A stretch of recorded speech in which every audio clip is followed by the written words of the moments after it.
Okay. So today's class, आज जो हम लोग डिस्कस करने वाले हैं विल बी, हमारा आज का टॉपिक होगा फैक्टोरियल। ठीक है। सो फैक्टोरियल के बारे में हमको क्या मालूम है? बेसिक बेसिक चीजें तो हमको मालूम ही होंगी। What is a factorial?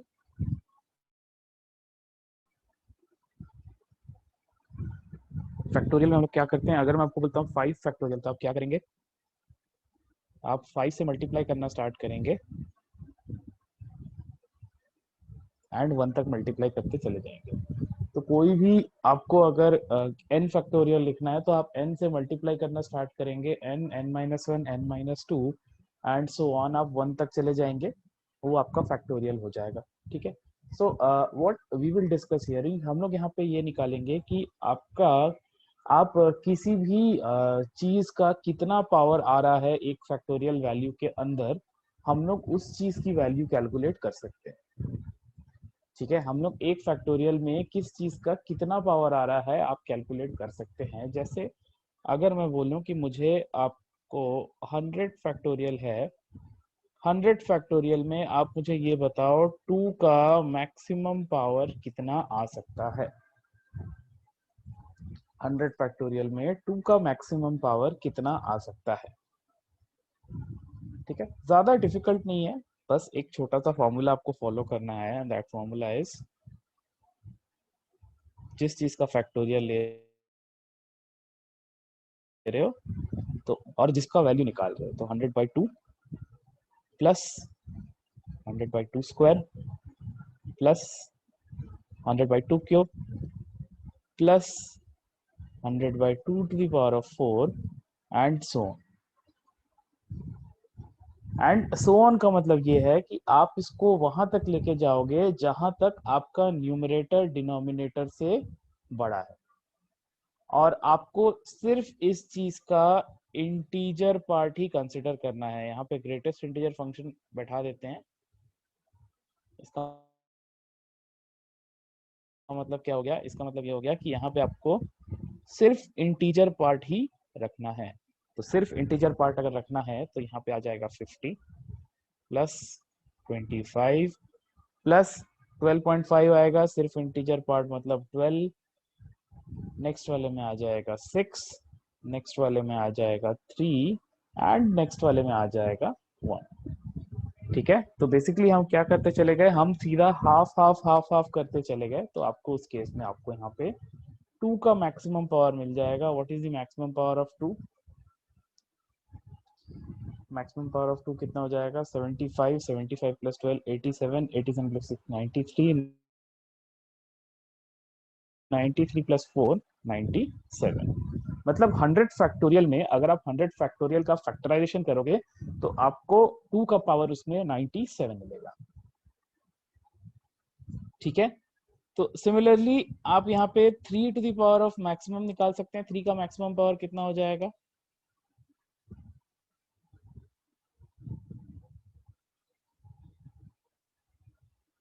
So can anyone calculate and tell me कि 3 का मैक्सिमम पावर कितना हो जाएगा?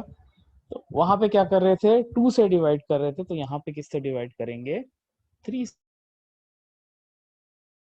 से डिवाइड करेंगे। तो पहला हो जाएगा 100/3, दूसरा हो जाएगा 100/9, तीसरा हो जाएगा 100/27, चौथा हो जाएगा 100/81। इसके बाद आपका वैल्यू 100 से बड़ा चले जाएगा, तो इसके आगे आपको फिगर आउट करने की जरूरत नहीं है। तो यहाँ पे आपका आंसर सिंपली हो जाएगा, this will B 33 plus 11 plus 3 plus, तो यहाँ पे आपका 3 का maximum power is 48। Okay. What will be the maximum power of 5? What will be the maximum power of 5?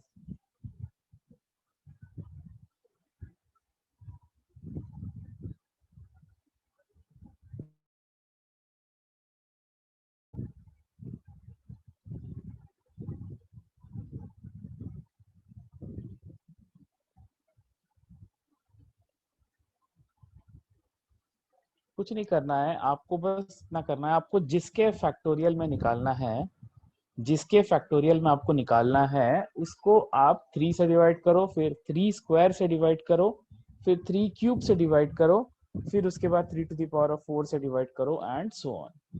तो 100 बाई 3 33, 100 बाई 9, अब क्या है 100 by 9 is 100 by 3 divided by 3। ठीक है, तो 100 बाई 3 आपको मालूम है अगर 33 आ रहा था, ठीक है, उसका इंटीजर पार्ट अगर 33 आ रहा था, इसका मतलब क्या हो जाएगा 100 बाई 9 33 बाई 3 हो जाएगा, तो 11। फिर अगले वाले में वो डिवाइडेड बाई 3 हो जाएगा, तो 11 डिवाइडेड बाई 3, तो 3 पॉइंट समथिंग बचेगा, तो हमको तो सिर्फ इंटीजर पार्ट चाहिए, तो 3। और उसके बाद अगेन अगेन 3 को 3 से डिवाइड करोगे तो आपको 1 मिलेगा। ठीक है, 5 की मैक्सिमम पावर आपको मिल रही होगी most probably 100 by 5 that is 20 plus 100 by 25 that is 5, नहीं सॉरी, हाँ दैट इज 4। तो आपको 5 का मैक्सिमम पावर मिल रहा होगा 24। ओके, सो यहाँ पे हमारा जो ये रिजल्टिंग फॉर्मूला है इसका एक छोटा सा लिमिटेशन है। इसका लिमिटेशन ये है कि आप इसको यूज करके सिर्फ प्राइम नंबर्स का या प्राइम फैक्टर्स का पावर निकाल सकते हैं। ठीक है, यहाँ पे आप सिर्फ प्राइम फैक्टर्स का पावर निकाल सकते हैं। ठीक है, सिर्फ प्राइम फैक्टर्स का पावर निकाल सकते हैं। तो क्या आप मुझे इस क्वेश्चन का आंसर कर सकते हैं कि आपके पास इतना इंफॉर्मेशन है, आप इसको यूज करके मुझे क्या ये बता सकते हैं 6 का मैक्सिमम पावर कितना आएगा, या आप मुझे ये बता सकते हैं 10 का मैक्सिमम पावर कितना आएगा इसमें?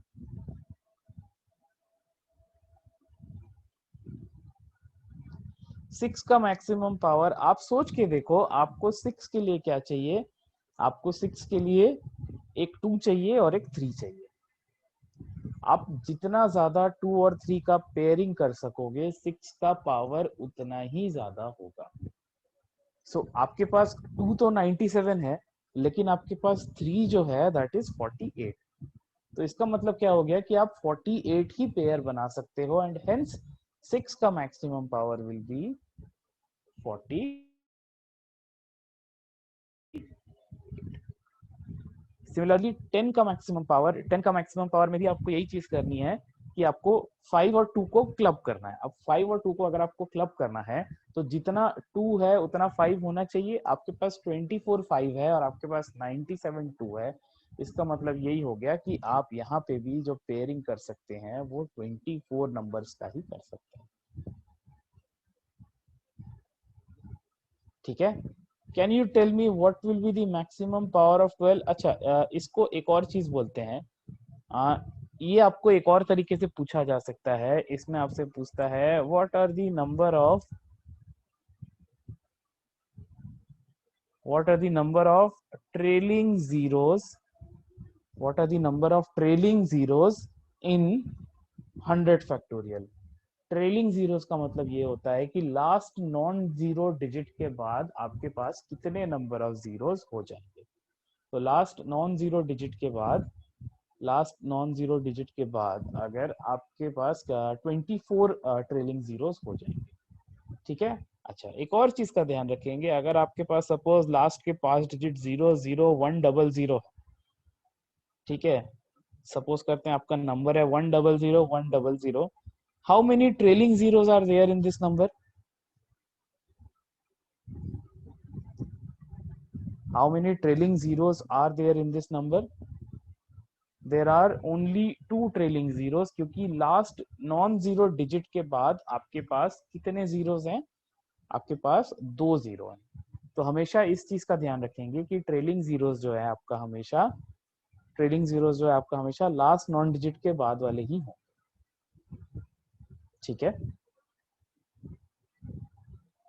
Okay, so what will be the maximum power of 12? 12 का मैक्सिमम पावर निकालने के लिए आप सोच के देखो, 12 है 3 इंटू 4, यानी कि 3 इंटू 2 स्क्वायर।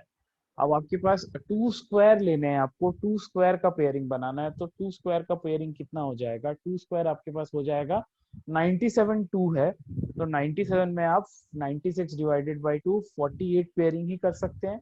48 पेयरिंग अगर आप कर सकते हैं और आपके पास 3 भी 48 है, तो 12 का मैक्सिमम पावर विल बी 48।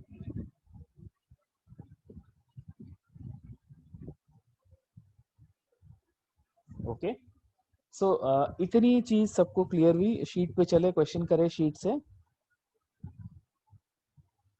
कुछ नहीं है, आपको बस पेयरिंग करते जाना है। अगर आपको डायरेक्ट प्राइम फैक्टर के फॉर्म में मिला है तो आप उसी में से निकाल लीजिए। Otherwise what we have to do is, आपको उसको फैक्टर्स को देखना पड़ेगा कि उसके फैक्टर्स आप मैक्सिमम से मैक्सिमम कितने बार ले सकते हैं। ठीक है,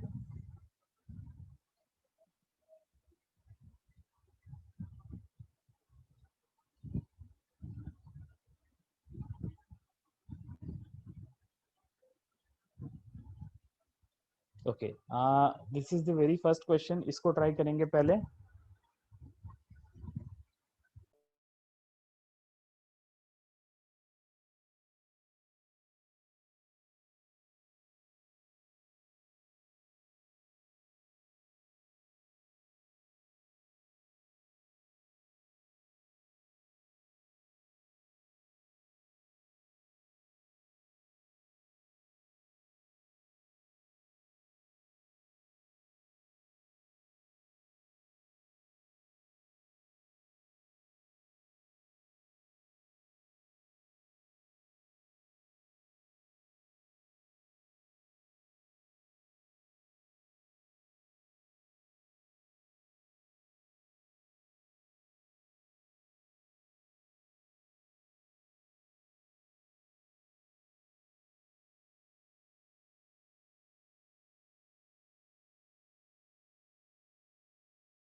okay,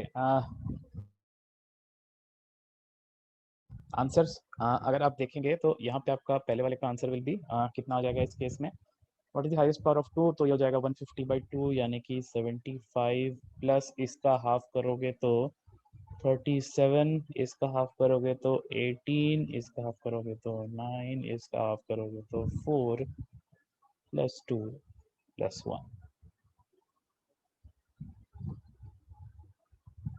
okay, so I guess this will be our answer. 3 का पावर अगर आप निकालोगे तो 3 will be 150/3, that is 50, 50/3 16 point something आता है, 6 5 प्लस 1, तो ये हो गया 72। This will be I hope 146।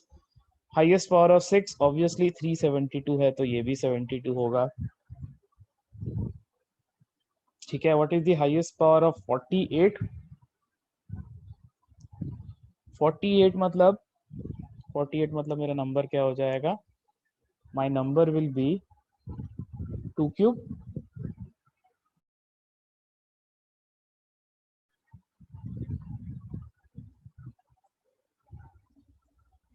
48 मतलब हमारा नंबर हो जाएगा 2 cube, sorry 2 to the power of 4 हो जाएगा, राइट?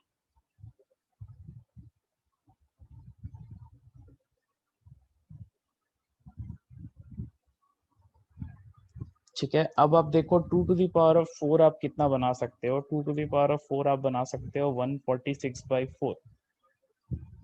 146/4 में ये हो जाएगा 36। ओके, और 3 आपके पास 72 है, तो इन this case your answer should be, आपका आंसर 36 ही हो जाएगा। ठीक है, और लास्ट वाले का नंबर ऑफ ट्रेलिंग जीरोस निकालना है। 2 तो आपके पास बहुत सारा होगा, आप 5 निकाल लो, 5 कितना होगा? ठीक है, 5 कितना होगा आपके पास? How many 5? 5 आपके पास हो जाएगा 150/5 यानी कि 30 प्लस डिवाइडेड बाई 5 करोगे तो 6 प्लस 1 आ जाएगा।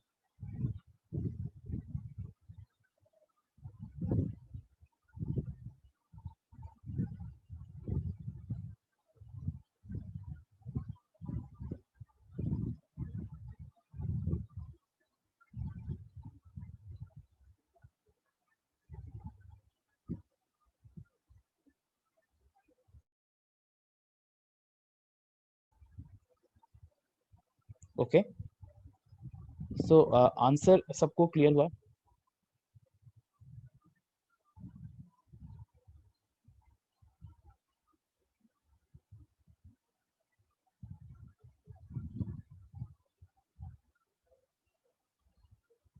Okay, please try the next question. Next वाला क्वेश्चन ट्राई करेंगे।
ओके क्या बोल रहा है क्वेश्चन में, if n is an odd natural number and n factorial ends with 32 zeros, then how many values of n are possible.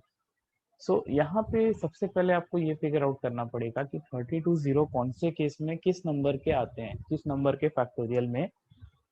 पहले तो हम लोग इंक्रीजिंग ट्रेंड में चेक करेंगे या कभी डिक्रीजिंग ट्रेंड में चेक कर लेते हैं, कि हम लोग पहले देख लेते हैं कि 32 जीरोस कहाँ से कहाँ तक के बीच में नंबर्स का आ सकता है। ठीक है, तो आप अगर 100 फैक्टोरियल चेक करोगे तो 100 फैक्टोरियल में कितने नंबर ऑफ जीरोस आते हैं?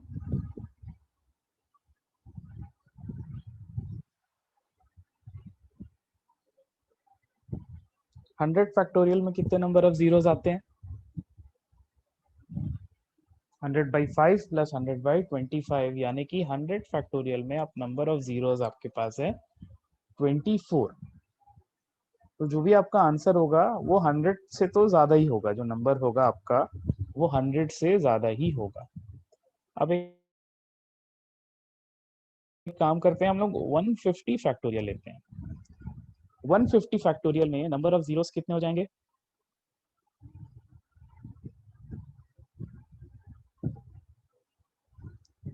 150 फैक्टोरियल में अगर आप नंबर ऑफ जीरोस निकालेंगे तो 150/5 करेंगे तो 30 है, तो ऑब्वियसली 30 से तो ज्यादा आएगा ही।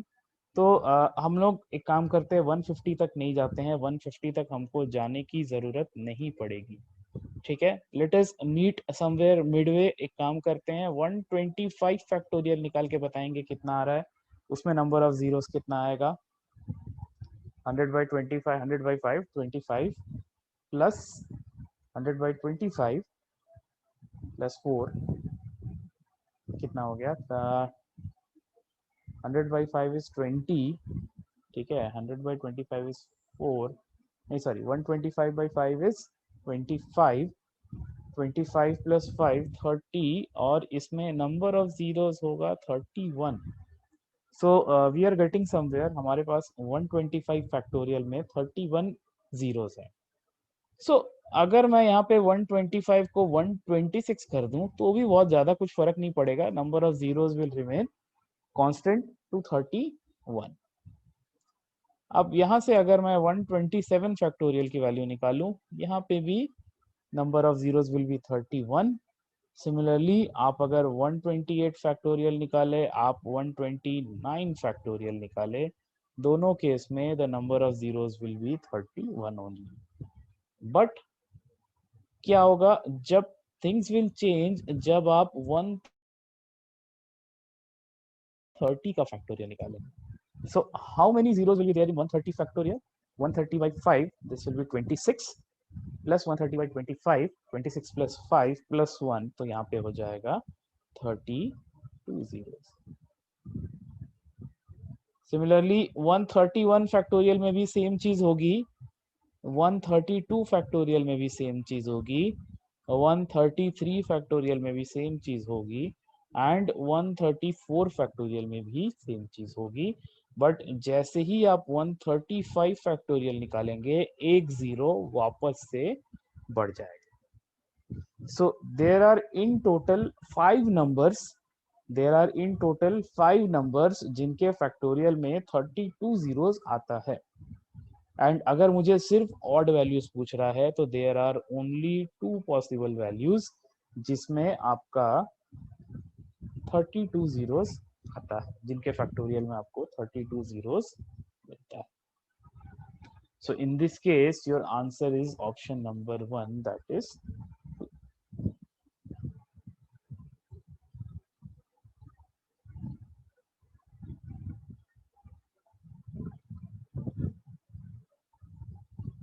ओके, ये क्लियर हुआ सबको?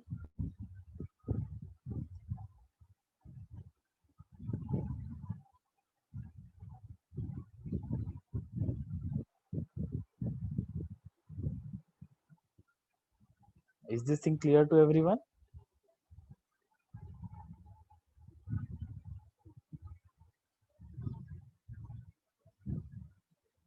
ओके, नेक्स्ट वाला सॉल्व करते हैं, इसका आंसर आप डायरेक्टली बता सकते हैं क्या होगा।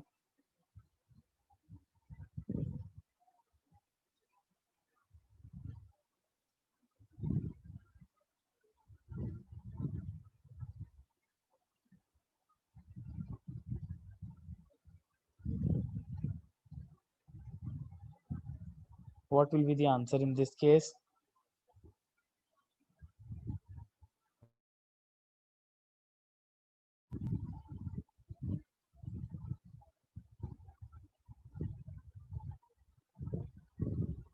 Yes, exactly. The answer in this case will be only 10, क्योंकि आप सोच के देखो, आप 100 फैक्टोरियल में जितने भी जीरोस ले लो,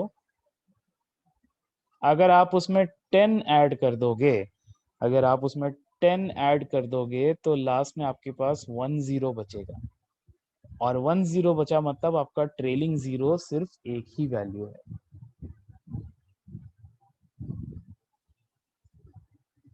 Okay, so in this case your answer will be 1.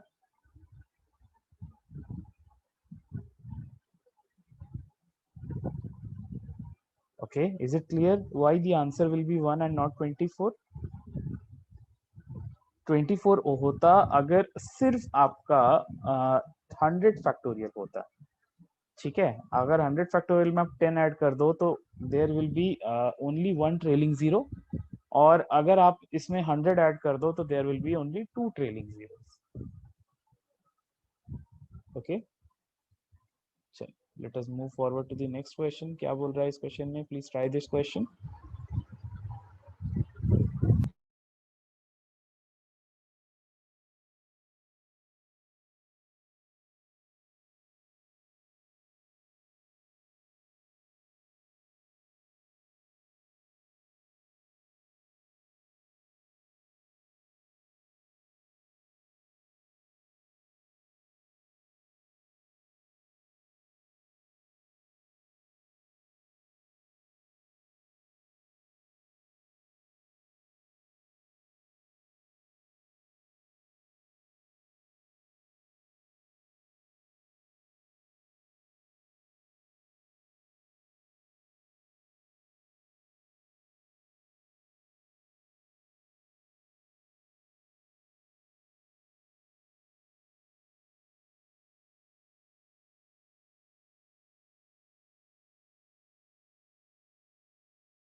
Okay, so इस केस में हमको क्या करना चाहिए, चेक करना स्टार्ट कर देते हैं।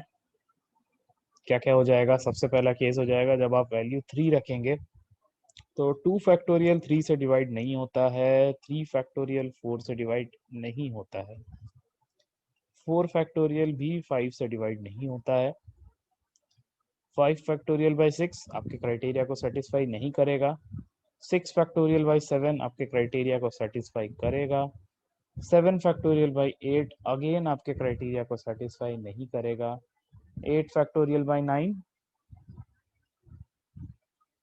अगेन आपके क्राइटेरिया को सेटिस्फाई नहीं करेगा, 9 फैक्टोरियल डिवाइडेड बाई 10 भी आपके क्राइटेरिया को नहीं सेटिस्फाई करेगा, 10 फैक्टोरियल बाई 11 आपके क्राइटेरिया को सेटिस्फाई करेगा।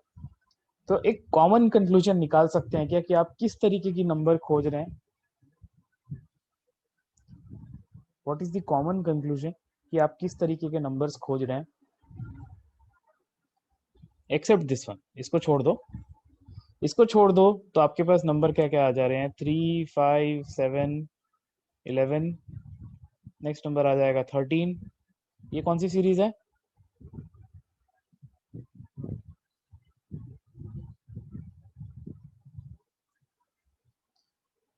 Yes these are all prime numbers. तो बेसिकली आपको क्या बोल रहा है कि आपको 2 से लेकर 20 तक प्राइम नंबर्स बताने हैं। अच्छा, except there is one exception, ये 3 फैक्टोरियल बाई 4 यानी कि आप n को 4 लेते हो तो भी वो सेटिस्फाई करता है, ठीक है। तो 13 के बाद the next number will B 17, इसके बाद the next number will B 19। तो हमारे पास टोटल यहाँ पे 7 केसेस हैं एंड इसके अलावा there is one more case जो आपका सेटिस्फाई कर रहा है एज एन एक्सेप्शन, तो आपके पास टोटल नंबर ऑफ केस जो होंगे वो हो जाएंगे, ठीक है। तो छोटे नंबर्स में कई बार ऐसा होता है कि आपका एक आध एक्सेप्शन आ जाता है, बट जैसे जैसे नंबर्स बड़े होते जाते हैं आप उसको एक सीक्वेंस के फॉर्म में लिख सकते हैं। ओके, ये क्वेश्चन सबको क्लियर हुआ?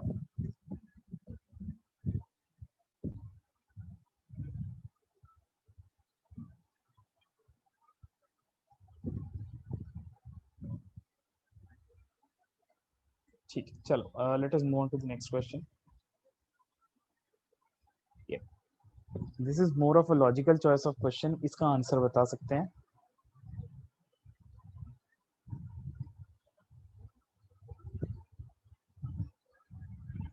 What should be the answer in this case?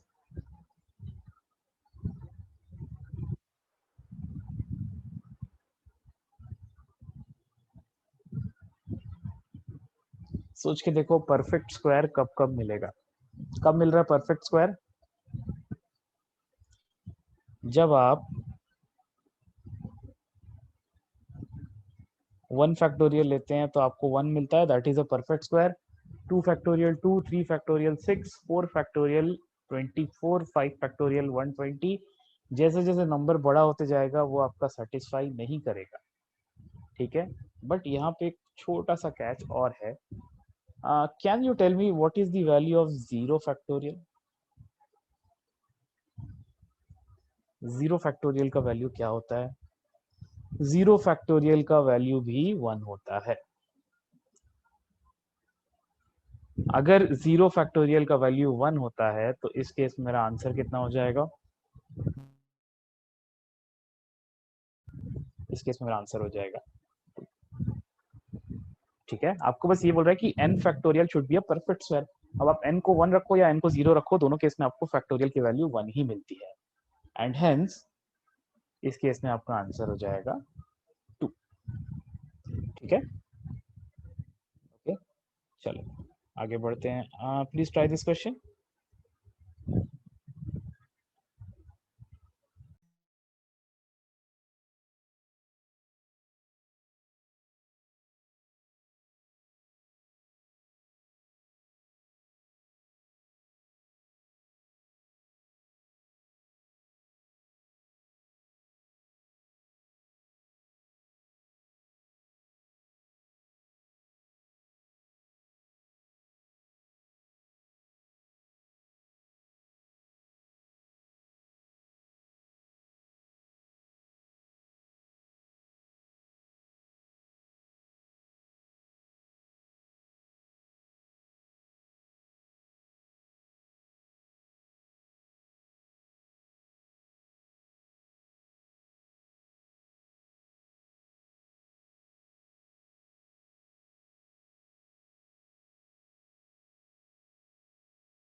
इसमें क्या करेंगे, इसमें अगर आप 60 फैक्टोरियल कॉमन निकाल लेंगे, यहाँ पे अगर आप 60 फैक्टोरियल कॉमन निकालेंगे तो यहाँ पे आपके पास बचेगा 87 इंटू 86 मल्टीप्लाइड बाई 61 माइनस 1। अब अंदर वाली चीज जो है वो 3 का मल्टीपल है, ऑब्वियसली 3 का मल्टीपल होगा, तो अंदर वाली चीज जो है वो 3n-1 के फॉर्म की है, तो इसमें आपको 3 का कोई भी पावर नहीं मिलेगा। जो भी 3 का पावर मिलेगा आपको सिर्फ 60 फैक्टोरियल में मिलेगा। तो इन दी एंड आपका आंसर वही होगा जो 60 फैक्टोरियल में 3 का पावर होगा। बट आपका अंदर भी चेक करना जरूरी है कि कोई 3 का पावर आ रहा है या नहीं। ठीक है, तो इन दिस केस आपका आंसर 60 डिवाइडेड बाई 3 20, 20 प्लस 20/3 यानी कि 6, 6 plus 2, 20 plus 6 plus 2, your answer should be 28. Okay, चलो लेट्स मूव फॉरवर्ड। ओके, ये वाला क्वेश्चन ट्राई करेंगे।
अब यहाँ पे आपको बोल रहा है कि 30 से कम कितनी वैल्यूज के लिए आपको 6 जीरो मिलेंगी, तो 6 जीरो में बेसिकली आपको ये देखना पड़ेगा कि दोनों में आप कॉमन क्या लेके आ रहे हैं। अगेन वही चीज हो जाएगी कि यहाँ पे बाहर में आपके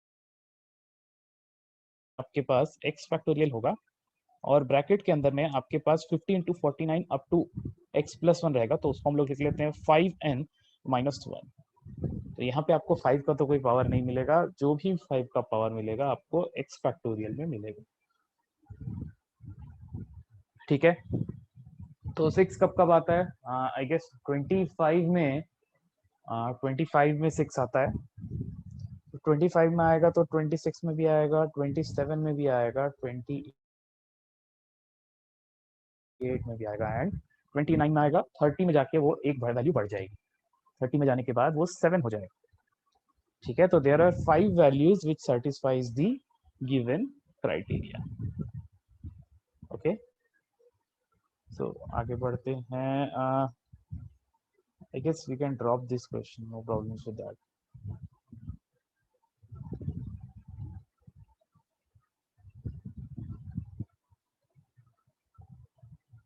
अच्छा, क्वेश्चन नंबर 25 करेंगे, उसके बाद हम लोग 24 पे वाइंड अप करेंगे। ठीक है, कैन यू टेल मी इसका आंसर क्या होना चाहिए?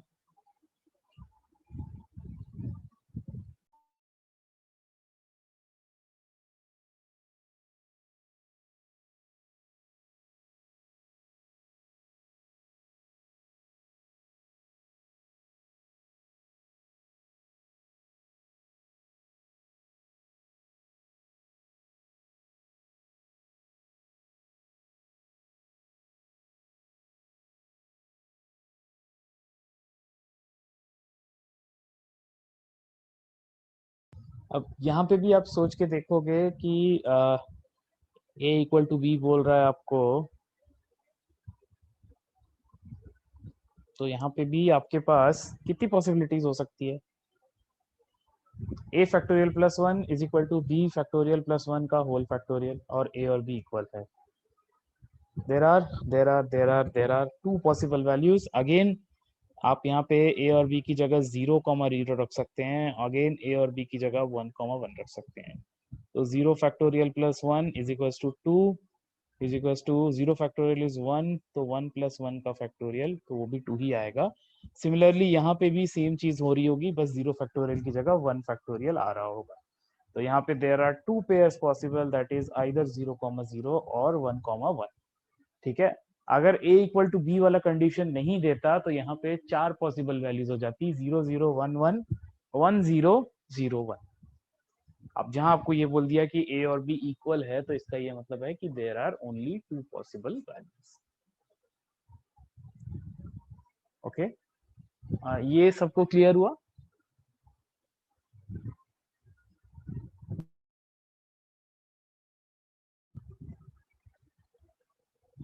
ठीक है, चलो, just we will do one more question here. Question number 24, इसको ट्राई करेंगे एक बार।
इसको अभी हम लोग एक काम करते हैं, हम लोग स्प्लिट करते हैं। हम लोग कैसे स्प्लिट करते हैं, हम लोग एक काम करते हैं, पहली बार हम लोग p को ले लेते हैं 1 फैक्टोरियल, दूसरी बार p को हम लोग ले लेते हैं 1 फैक्टोरियल प्लस 2 इंटू 2 फैक्टोरियल, तीसरी बार p को ले लेंगे हम 1 factorial plus 2 into 2 factorial plus 3 into 3 factorial. ठीक है, 1 फैक्टोरियल हुआ, तो अगर आप यहाँ 1 ले रहे, जैसे यहाँ पर 10 इंटू 10 फैक्टोरियल था, तो यहाँ पे आप एक काम करिए, यहाँ पे p प्लस 2 को आप 2 से डिवाइड करने की कोशिश करिए। p प्लस 2 को अगर आप 2 फैक्टोरियल से डिवाइड करेंगे तो आपका रिमाइंडर यहाँ पे आ जाएगा 1। इस केस में p प्लस 2 को आप 3 फैक्टोरियल से डिवाइड करने की कोशिश करिए, तो यहाँ पे क्या हो जाएगा, यहाँ पे p प्लस 2 कितना हो जाएगा, 4 plus 1 5 plus 2 7, 7 divided by 6, the remainder will be 1। अगर आप यहाँ पे इसको 3 इंटू 3 फैक्टोरियल तक ले रहे हैं, तो इस केस में आप एक काम करिए, p प्लस 2 को आप 4 फैक्टोरियल से डिवाइड करने की कोशिश करिए। What will be the reminder in that case,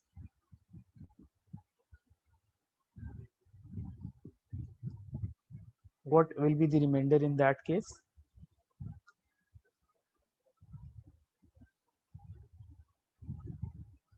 Again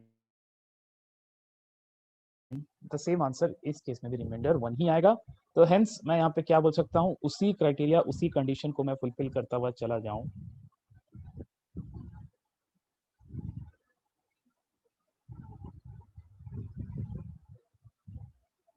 और यहाँ पे मैं बोलूँ कि p प्लस 2/11 फैक्टोरियल का रिमाइंडर निकालो, तो आपका आंसर यहाँ पे भी 1 ही आएगा। तो इस क्वेश्चन का भी ultimate answer will be 1। In fact आप अगर इसको एक्सटेंड भी करते हो, अगर आप 12 इंटू 12 फैक्टोरियल लेते हो और 13 से डिवाइड करते हो, तो भी आपका रिमाइंडर 1 ही आएगा। आप उसको 122 इंटू 122 फैक्टोरियल तक लेते हो और 123 फैक्टोरियल से डिवाइड करते हैं, तब भी आपका रिमाइंडर 1 ही आएगा। ओके, सो फैक्टोरियल में किसी को कोई doubt, we have completed this topic. So factorial में किसी को कोई भी डाउट तो पूछ लेंगे।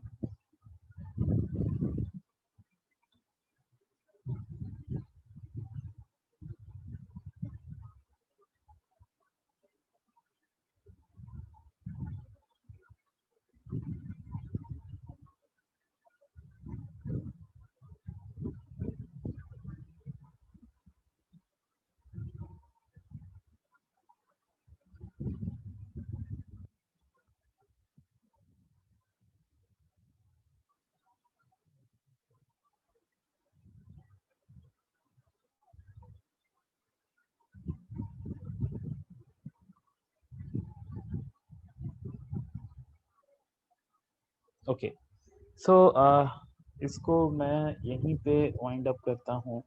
एंड इसके बाद समवन आस्क्ड कि थोड़ा सा रिमाइंडर्स के बारे में बताने के लिए, तो let me tell you a bit about reminders. Reminders के क्वेश्चन सॉल्व करने के लिए आपका सबसे बढ़िया वेपन, कोई भी फॉर्मूला यूज करने से अच्छा आपका एक वेपन है, दैट इज आपका बाइनोमियल थ्योरम। ठीक है, अब बाइनोमियल थ्योरम को यूज करके कैसे सॉल्व करते हैं मैं आपको बताता हूँ।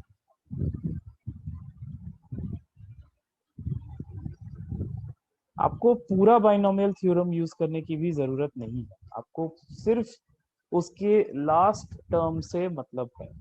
ठीक है, अच्छा, there is one more thing, reminders में एक चीज और याद रखेंगे कि कभी भी आपका जो रिमाइंडर होता है ना, जैसे आप 6 को सपोज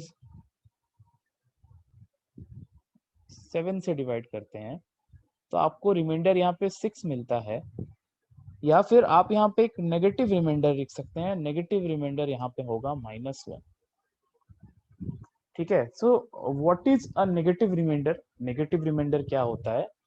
कुछ नहीं, जैसे आपका 7 से 1 कम है तो आपने यहाँ पे रिमाइंडर लिख दिया -1। आप उसको पॉजिटिव रिमाइंडर में चेंज कर सकते हैं। जस्ट आपको करना क्या है, आपको जो डिवाइजर है आप उसको ऐड कर दीजिए। ठीक है, तो आपको वहां पे अगेन जो आपका गिवन फॉर्म में, जिस फॉर्म में आप अकस्टम्ड है, उस फॉर्म का आपको रिमाइंडर मिल जाएगा। ठीक है, तो कई बार क्वेश्चन में आपका जो आंसर आता है वो एक नेगेटिव रिमाइंडर के फॉर्म में आता है, तो विच वी शुड नो कि हमारा नेगेटिव रिमाइंडर क्यों आ रहा है एंड उसको आप एक पॉजिटिव रिमाइंडर में कैसे चेंज कर सकते हैं। ठीक है, so negative reminder is a very important aspect, because कई बार क्या होता है, कई बार हम लोग उसी के फॉर्म में क्वेश्चन सॉल्व करते हैं। ठीक है, और ऐसा कुछ भी नहीं है कि अगर आपके पास दो नेगेटिव रिमाइंडर है तो आप उसको एक पॉजिटिव रिमाइंडर लिख सकते हैं, उसमें भी कोई प्रॉब्लम नहीं। ठीक है, तो थोड़ा सा नेगेटिव रिमाइंडर के साथ डील करने में हो सकता है इनिशियली डिफिकल्टी जाए, but otherwise there is no problems with that. ठीक है, तो इसमें आपको क्वेश्चन किस तरीके के मिलेंगे, इसमें आपको क्वेश्चन मिलेंगे 37 टू द पावर ऑफ 27। इसको अगर आप 9 से डिवाइड करो तो आपका रिमाइंडर क्या होना चाहिए। एकदम सिंपल सा अप्रोच, आप 37 को ऐसे स्प्लिट करिए, आप 37 को ऐसे स्प्लिट करिए कि आपके पास कुछ 9 के मल्टीपल के फॉर्म का हो, ठीक है, प्लस माइनस कुछ कांस्टेंट पार्ट हो जो आपका अलग से आ रहा हो। तो इसको हम लोग किस तरीके से लिख सकते हैं, अगर 37 है तो 37 को हम लोग 9 के मल्टीपल के फॉर्म में कैसे लिख सकते हैं, आप 9 के मल्टीपल के फॉर्म में ऐसे लिख सकते हैं, this is 36 plus 1 to the power of 27। ठीक है, अब आप अगर इसको एक्सपैंड करोगे तो सोच के देखो, आपके पास जितने टर्म्स होंगे हर टर्म में एक 36 आ ही रहा होगा, except that one term, that is 1 to the power of 27। अब 1 टू द पावर ऑफ 27 को छोड़ के बाकी सारे के सारे टर्म्स में आपका 36 एक ना एक बार तो आ ही रहा होगा, और अगर 36 एक ना एक बार आ रहा है तो उसका ये मतलब है कि वो नंबर 9 से परफेक्टली डिविजिबल होगा। तो इसका मतलब ये है कि वहां पे रिमाइंडर जो होगा आपका 0 हो जाएगा। तो यहाँ पे जो अल्टीमेट रिमाइंडर आपका बचेगा that will only be 1 to the power of 27 को 9 से डिवाइड करने के बाद जो रिमाइंडर मिलेगा वही आपका आंसर होगा। तो यहाँ पे आपका फाइनल आंसर इज 1। सिमिलरली अगर यहाँ पे 35 टू द पावर ऑफ 27 होता, हम लोग यहाँ पे उसको लिख पाते 36 minus 1 to the power of 27, यहाँ पे आ जाता -1 to the power of 27 divided by 9, तो यहाँ पे आपको रिमाइंडर मिलता -1। अब इस -1 को पॉजिटिव में कैसे चेंज करते, 9 ऐड कर देते, तो यहाँ पे आपका रिमाइंडर आ जाता 8। सो रिमाइंडर कैलकुलेट करना is nothing but binomial theorem का आखिरी वाले टर्म को उठा के पुट कर दें, उसके अलावा आपको और किसी चीज की जरूरत नहीं होती है, एज सिंपल एज दैट। ठीक है, हाँ छोटे मोटे दो चार फॉर्मूले होते हैं, देखेंगे जरूरत पड़ेंगे तो उसको डिस्कस कर लेंगे। ठीक है, apart from that is this much thing clear, ये चीज सबको क्लियर हुई, इतनी सी चीज सबको क्लियर है। कुछ क्वेश्चन देखें, समझ में आएगा, थोड़ा सा और क्लियर होगा।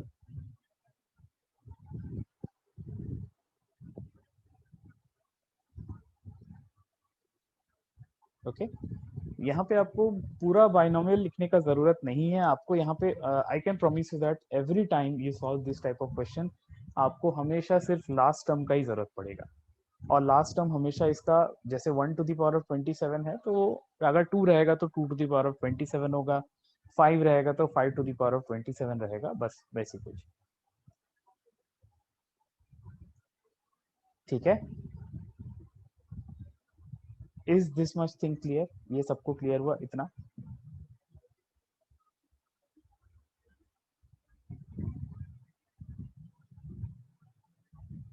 कुछ क्वेश्चन करते हैं, थोड़ा सा और क्लियर होगा तो थोड़ा सा और समझ में आएगा।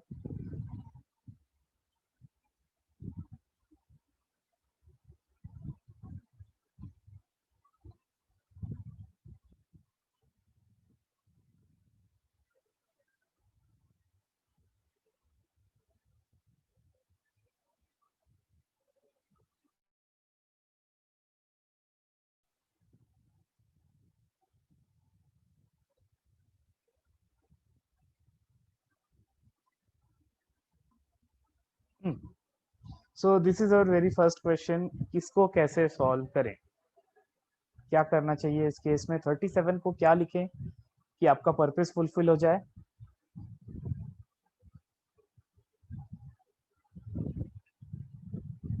हाउ शुड वी मॉडिफाई 37, 37 को कैसे मॉडिफाई करें।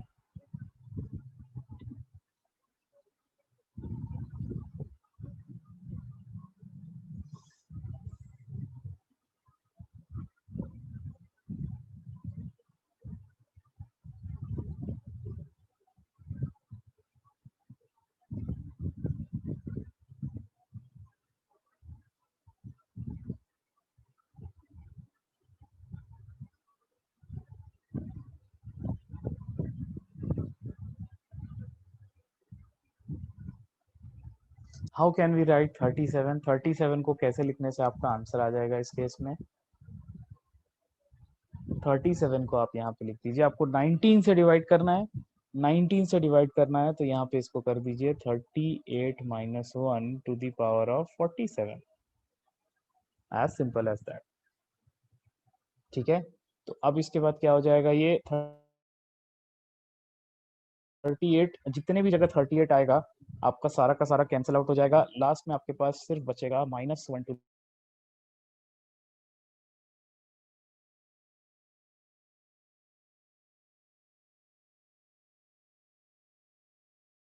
Power of 47 divided by positive में चला जाएगा 18। ये क्वेश्चन सबको क्लियर हुआ, प्लीज बताएंगे। Is this question clear to everyone.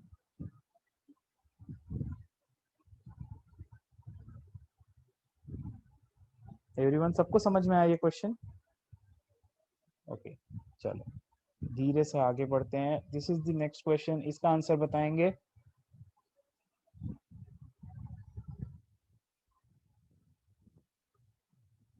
What should be the answer in this case.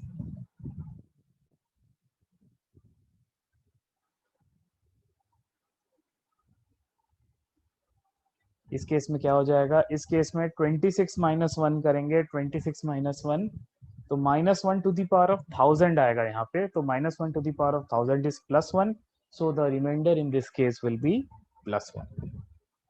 Okay, okay, next what will be the remainder in this case। अब इस case में आपको दो बार वो चीज अप्लाई करनी पड़ेगी जो आप अभी अप्लाई कर रहे थे। ठीक है, आपको दो बार वो चीज अप्लाई करनी पड़ेगी। दो बार कैसे अप्लाई करना पड़ेगा, सबसे पहले आप क्या करेंगे, 34 टू द पावर ऑफ 413 को हम लोग क्या लिख लेते हैं, ये हो जाएगा 36 minus 2 to the power of 413 divided by 9। तो यहाँ पे क्या बचेगा, यहाँ पे आपके पास बच जाएगा -2 टू द पावर ऑफ 413। ठीक है, तो एक काम करते हैं, 413 है, इसको आपको डिवाइड करना है 9 से, तो यहाँ पे अगर मैं 8 to the power of something के फॉर्म में लिख सकूं, तो फिर मैं उसको 9 माइनस 1 करके कुछ कर सकता हूं। तो हम यहाँ पे 8 के फॉर्म में लिखना है, मतलब आपको क्या चाहिए, आपको यहाँ पे चाहिए 413 को आपको 3-3 के पेयर में डिवाइड करना है। तो 3-3 के पेयर में अगर आपको डिवाइड करना है तो ये हो जाएगा 137। सो 8 टू दी पावर ऑफ 137 हो गया, और यहाँ पे 2 स्क्वायर बच गया। ठीक है, और overall -2 to the power of 413 जो होगा वो एक नेगेटिव वैल्यू होगा। तो हम लोग एक काम करते हैं, -4 को अलग से छोड़ देते हैं, और 8 टू दी पावर ऑफ 137 उसका 9 से रिमाइंडर निकाल लेते हैं। इसका भी आपको 9 से रिमाइंडर निकालना है, इसका भी आपको 9 से रिमाइंडर निकालना है। तो कभी भी आपको दो चीजों के मल्टीप्लिकेशन का रिमाइंडर निकालना है, तो आप कभी कभी ऐसा भी कर सकते हैं कि आप दोनों का अलग अलग रिमाइंडर निकाल दें एंड उसको लास्ट में मल्टीप्लाई कर दें। तो पहले केस में यहाँ पे रिमाइंडर तो -4 ही आएगा। ठीक है, दूसरे केस में यहाँ पे आप इसको क्या कर सकते हैं, यहाँ पे आप इसको कर सकते हैं 9 minus 1 to the power of 137। तो यहाँ पे आपको मिल जाएगा -1 टू दी पावर ऑफ 137, आपका रिमाइंडर यहाँ पे हो जाएगा -1, और -4 -1 को आप मल्टीप्लाई करोगे तो यहाँ पे आपका रिमाइंडर हो जाएगा 4। अगर ये चीज आपकी 9 से बड़ी आती तो आप एक बार और 9 से डिवाइड करके रिमाइंडर निकाल लेते, वो आपका उस केस में आंसर हो जाता। ठीक है, तो इन this case your answer is 4, option number 3 4। तो यहाँ पे आपको क्या करना पड़ा, यहाँ पे आपको एक ही चीज को 2 बार इंप्लीमेंट करना पड़ा। ठीक है, क्लियर है?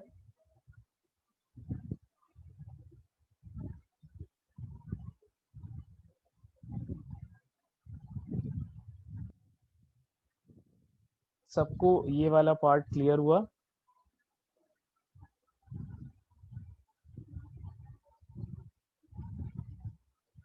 ठीक है, चलिए नेक्स्ट वाला क्वेश्चन करते हैं। ओके, इसको ट्राई करेंगे।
अब इस केस में आप सोच के देखो आपको क्या करना है।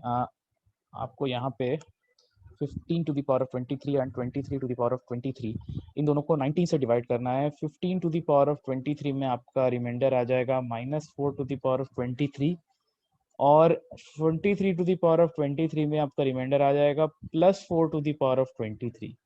सो these two values cancel each other. अगर ये दोनों चीज एक दूसरे को कैंसिल कर रहा है, इसका मतलब क्या होगा? इसका मतलब this whole number is divisible by 19, और ये होल नंबर अगर 19 से डिविजिबल है तो आपका रिमाइंडर इस केस में हो जाएगा 0। ठीक है, दोनों को सेपरेट सेपरेट अगर करेंगे तो एक में reminder -4 to the power of 23 आ जाएगा, एक में reminder +4 to the power of 23 आ जाएगा। ठीक है, तो दोनों को अब सम अप करोगे तो 0 आ जाएगा। इसका मतलब ये है कि आपका reminder will be 0। There will be no x system, the reminder will be 0। Okay, let's try this question.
So इस केस में क्या करें, इस केस में 12 से अगर डिवाइड करेंगे पहले नंबर को तो आपका रिमाइंडर कितना आ जाएगा, 14 यानी कि 2, 22, 12, 101, 101 मतलब 96, यानी कि यहाँ पे रिमाइंडर आ जाएगा आपका पहले में, this reminder will be 5, this reminder will be 7, this reminder will be 9, और इसको आपको 12 से डिवाइड करना है। ठीक है, तो यहाँ पे आप 5 और 7 को मल्टीप्लाई करोगे तो 35 आ जाएगा। 35 मतलब रिमाइंडर हो जाएगा -1, तो आपका यहाँ पे जो फाइनल रिमाइंडर हो जाएगा दैट विल बी -9। ठीक है, और अगर आप 12 से रिमाइंडर निकाल रहे हैं तो आपका final answer in this case will be 3।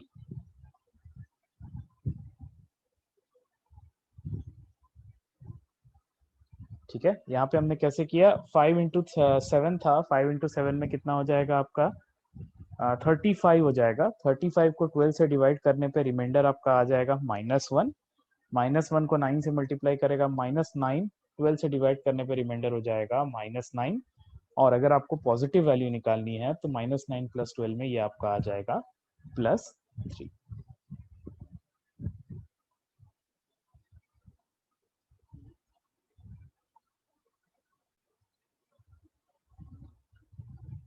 Okay, please try this question. This will be your last question for today.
इसमें अप्रोच कैसे करेंगे, इसमें आप अलग अलग करके अप्रोच करिए। पहले 723 टू द पावर ऑफ 243 के केस में रिमाइंडर निकालेंगे, एंड उसके बाद वी विल ट्राई कि 318 के केस में क्या होगा। तो 723 में आपका रिमाइंडर कितना आ रहा है, कैन यू प्लीज चेक। 723 को अगर आप 17 से डिवाइड भी कर देते हो, 17 4 में 68 हो जाता है, 43 बचता है, तो यहाँ पे आपके पास बचेगा 9 टू द पावर ऑफ 243। यहाँ पे आपका रिमेनिंग हो जाएगा 9 टू द पावर ऑफ 243। ठीक है। और दूसरे केस में आपका क्या हो जाएगा, दूसरे केस में अगर आप निकालने की कोशिश करोगे, 17 से डिवाइड करते हैं, 17 से अगर अपन डिवाइड करते हैं तो हमको रिमाइंडर क्या मिलेगा, what is the reminder when we divide 318 by 17?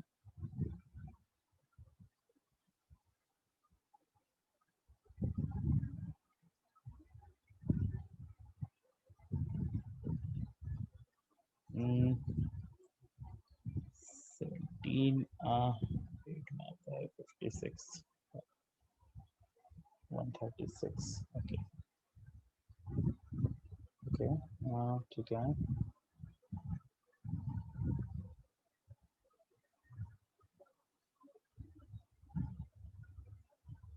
इस केस में आपका रिमाइंडर आ जाता है 12। ओके, तो this is 12 to the power of 243।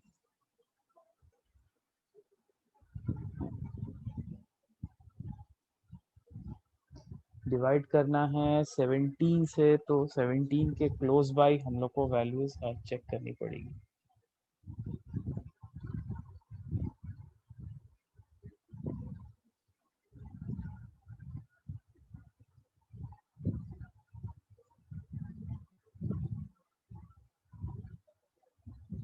Seventeen के क्लोज बाय कुछ वैल्यूज अगर चेक करनी है,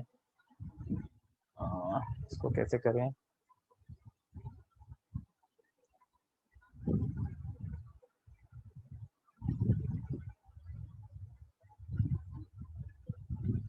how should we proceed with that, इसमें कैसे प्रोसीड करें, थोड़ा सा इस चीज को लेके।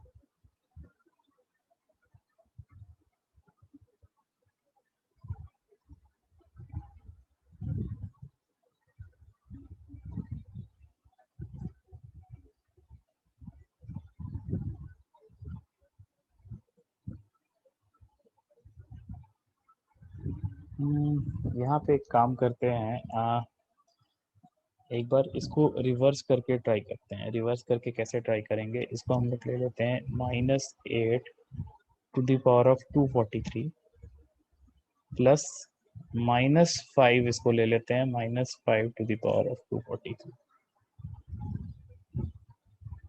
ठीक है। अब -8 लेने का एडवांटेज क्या हुआ, मैं आपको ये बताता हूँ। आप 8 को क्या कर सकते हैं, अब माइनस साइन तो बाहर ही कर दीजिए, ये 2 to the power of something हो जाएगा, 2 to the power of 243 into 3, यानी कि ये हो जाएगा 2 टू द पावर ऑफ 729। आपको डिवाइड करना है 17 से। आप यहाँ पे क्या कर सकते हैं, आप यहाँ पे इसको 16 के फॉर्म में लेके आ सकते हैं, 16 to the power of something. ठीक है, तो 16 के फॉर्म में अगर आप लेके आ सकते हैं तो उस केस में आपका कुछ क्वेश्चन, कुछ हद तक क्वेश्चन आपका इजी हो सकता है। तो 16 की पावर कितनी आ सकती है मैक्सिमम, 16 की पावर कितनी आ सकती है, what will be the power of 16, 2 to the power of 4। 729 को 4 से डिवाइड करेंगे तो यहाँ आपको मिल जाएगा 182, और इसके साथ आपको एक -2 मिलेगा साथ में अलग से, यानी कि पूरा हो जाएगा, उसके बाद एक बचेगा। ठीक है, तो यहाँ पे अगर आप इस चीज का रिमाइंडर निकालोगे तो 16 to the power of 182 is 17 -1, तो -1 टू द पावर ऑफ 182, तो रिमाइंडर -1 हो जाएगा। आपका पहले पार्ट का रिमाइंडर विल बी -2। ठीक है, आपका पहले पार्ट का रिमाइंडर यहाँ पे निकल के आ गया, दैट इज -2। अब 5 के टर्म्स में देखते हैं। 5 टू दी पावर ऑफ 1 में रिमाइंडर तो 5 आएगा। 5 स्क्वायर को 17 से डिवाइड करेंगे तो रिमाइंडर कितना आएगा? 5 स्क्वायर को 17 से डिवाइड करेंगे तो रिमाइंडर आ जाएगा 8। 5 क्यूब को अगर 17 से डिवाइड करेंगे तो रिमाइंडर कितना आएगा? मुझे ये दो चीज बता देंगे बस। 5 क्यूब को 17 से डिवाइड करने पे कितना रिमाइंडर आ रहा है, और 5 टू दी पावर ऑफ 4 को 17 से डिवाइड करने पे कितना रिमाइंडर आ रहा है?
5 क्यूब में रिमाइंडर कितना आ रहा है? 5 क्यूब में आपका रिमाइंडर आ रहा है 6, और 5 टू द पावर ऑफ 4 में रिमाइंडर आ जाएगा आपका 13 आ रहा है, तो रिमाइंडर आपका हो जाएगा 1। तो 5 टू द पावर ऑफ 4 में अगर रिमाइंडर 1 आ रहा है तो अच्छी बात है, आपका यहाँ पे काम आसान हो गया। आप यहाँ पे क्या कर लीजिए, -5 क्यूब अलग से कर लीजिए, ठीक है। और 5 to the power of 60, sorry 5 to the power of 4 हम लोग ले लेते हैं 625, इसको हम लोग रेस कर देते हैं 60 पावर तक, ठीक है। इसको हमको डिवाइड करना है 17 से, तो यहाँ पे तो आपका रिमाइंडर 1 आ जाएगा, यहाँ पे रिमाइंडर 1 आ जाएगा, यहाँ पे माइनस साइन ऑलरेडी है। 5 क्यूब में आपका रिमाइंडर आ जाएगा 6, आपका यहाँ पे ओवरऑल रिमाइंडर इज -6। तो इस केस में आपका रिमाइंडर आ रहा है -6। पूरा टोटल रिमाइंडर आपका आ जा रहा है यहाँ पे -8। अगर आपको पॉजिटिव में निकालना है तो आपका रिमाइंडर हो जाएगा +9। तो इस केस में हमारा answer is +9।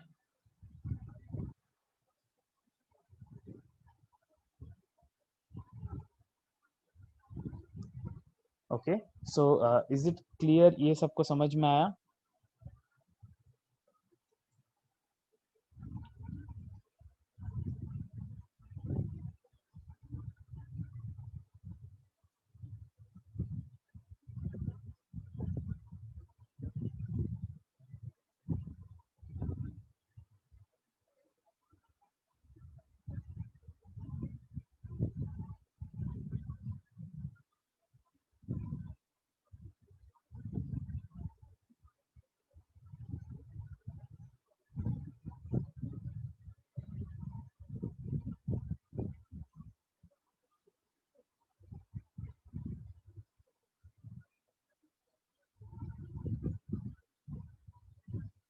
Okay, so I hope this question is clear, so we will wind up for now.